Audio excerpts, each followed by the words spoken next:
خب توی گیت هاب اگه یا حتی تو گوگل سرچ میکنیم این فریز رو گرنوکس و ابزاریه متن باز نوشته شده تو گیت هاب به راحتی در دسترسه. به ما میاد توی این پیدا کردن باگات و دورکا کمک میکنه. میایم آخر ریلیزش رو از اینجا دانلود میکنیم، اینو میزنیم دانلود میشه و برم بازش کنم.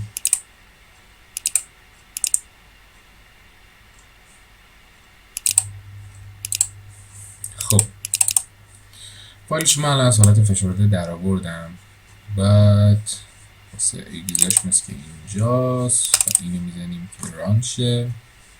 خب این محیط کلی از برنامه.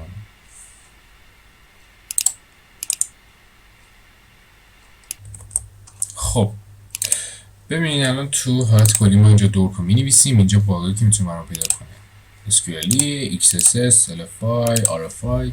حالا میذاریمش روی SQL. بعد میگیم که از یه فایلی میخوام برام لود کنی که متاسفانه این الان اونوره ندارمش. خودش اینجا یه سری لیست دورک داره، ببینید خودش یه سری لیست دورک از قبل نوشته شده داره. مثلا من این تعدادش رو میخوام، خب بعد بیارمش توی فایل txt. الان مثلا بذارید روی دسکتاپ هم، الان توی یکی مانیتور دارم میزنم دورکس. خب الان مثلا اینا رو اینجا سیو میکنم، بعد بزنیم load from file. روی دسکتاپ هم بود dork.txt. لود میکنم نمیکنم دیگه، همه رو اینجا پیست کنم چی؟ نه.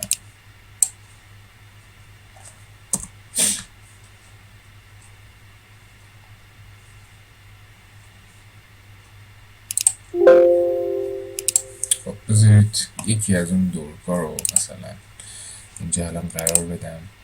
شما دورکا که خودتون نوشتین هم میتونید بیاره اینجا بذارید.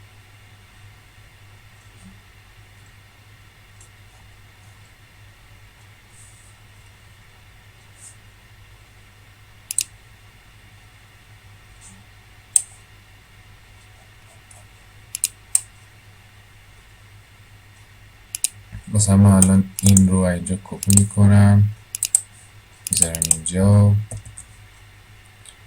و سرچ رو بزنم ببینیم که چی کار میکنم. شروع کرد برای من دامینایی که این دورک توش هستن رو پیدا میکنه. خب الان اینجا با زدن این استارت شروع میکنه این باگر رو روی همه اینا تست میکنه. من مثلا استارت رو زدم، شروع کرد اینا رو روش تست کرد و میبینید گفتش که این لینک این SQL رو داره. ما بریم این لینک رو باز کنیم. خب بیا. خب این اومد روی که گفته PID مساوی فلان. برای اینکه اسکرین اینجکشنش بریزه بیرون یه دونه کوتیشن آخرش میزنیم و بوم ترر داده میشه تو SQLش و خیلی راحت میتونیم SQL اینجکشن بزنیم. خب ما تونستیم اینجا با این خیلی راحت انجامش بدیم. میتونیم دورکامون رو بریزیم اینجا، میتونستیم از اون لیستا درش بیاریم یا میتونستیم اینجا لود بکنیم. خیلی نرم افزار خوبیه، میتونید نرم افزار دیگه هم استفاده بکنید که این کار رو انجام بدید. امیدوارم که از این سری ویدیو خوشتون اومده باشه. خیلی ممنون، موفق باشین، خدا نگهدار.